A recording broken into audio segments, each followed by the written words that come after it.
Hey, je veux prendre un petit 2 minutes de votre temps parce que j'ai avec moi Rénal Hawkins de la Société de sauvetage. Puis j'ai une petite histoire à y conter qui m'est arrivée cette année. J'ai été chanceux, Rénal, parce que cette année, j'ai passé au travers de la glace. J'ai réussi à m'en sortir quand même bien, mais j'aimerais ça que tu expliques un peu aux gens, si ça leur arrive, qu'est-ce qu'il faut faire en premier? Bien, parle-moi un peu de comment toi tu as réagi, puis je vais pouvoir commenter. Ça a été quoi ton premier réflexe? Mon premier réflexe, aussitôt que j'ai senti que je tombais, j'étais en chute libre, j'ai ouvert mes bras le plus grand que je pouvais. Parce que je me disais, j'allais pouvoir m'arrêter de pénétrer dans l'eau, Dans l'eau. justement, avec la glace. OK. Une fois que ça a été fait, j'ai eu le réflexe de me relever, puis de me coucher sur le dos, puis de me repousser sur l'autre bord de la paroi de la glace, OK. en allant de reculons. Puis là, j'ai fait un demi-tour, j'ai rampé, je me suis rendu proche de la rive. Bien, alors, c'est ça. C'est que, dans le fond, la première chose qu'on devrait faire, c'est, sans faire de jeu de mots, là, c'est de garder son sang-froid. OK? Ce qui veut dire avoir les bons réflexes. Lorsque toi, dans ton cas, c'est que tu as été capable de te retenir avec la glace. Souvent, la glace, elle est mince parce que tes deux pieds ont passé bord en bord Oui. et des fois, la personne va glisser complètement dans l'eau.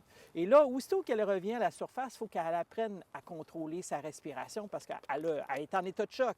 Puis là, il y a de la petite glace qui vient se former autour de soi. Oui. Il faut la tasser, cette glace-là, puis commencer justement à vouloir la casser jusqu'à temps qu'elle soit plus cassable, cette glace-là. OK. Et c'est là que, justement, ce que tu as fait avec tes bras, c'est le même principe. On va aller mettre nos avant-bras le plus loin possible, puis essayer de sortir le haut du corps, puis là, de faire aller vos jambes. Vous savez, quand on était petit, qu'on fait des cours de natation, on faisait aller nos jambes, bien, c'est le même principe, dans le fond. On fait aller nos jambes pour sortir le tronc, puis aussitôt que je vois que j'ai le tronc qui est sorti de l'eau, est-ce que je peux commencer à ramper puis rouler, justement, à un endroit sûr? Remettez-vous à quatre pattes, là, pour garder toujours le centre de gravité le plus bas possible et avec une certaine étendue. Puis quand vous sentez que là, elle est capable de vous supporter, là, vous vous relevez, puis vous revenez le plus vite possible pour vous abrier comme il faut, parce que là, vous avez peut-être le facteur d'hypothermie qui pourrait venir jouer. Tu me parles du facteur hypothermie.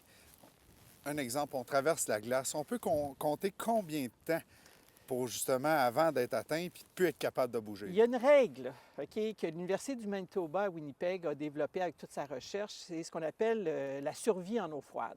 Il y a une règle qui s'appelle le 1-10-1. 1 pour 1 minute pour prendre le contrôle de ta respiration.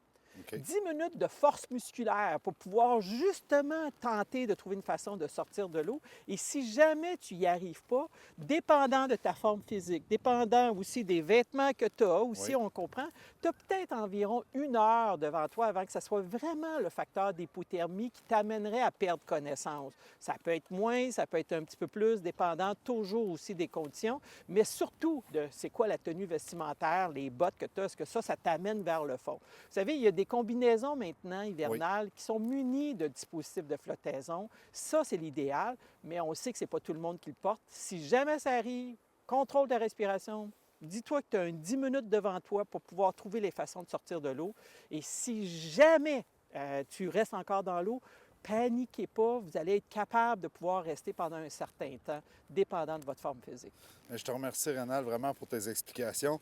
Puis nous autres, la gang, on va retourner dans l'action, mais avant, je tiens à dire une chose. Faites attention pour pas qu'il vous arrive justement un petit malheur comme ça.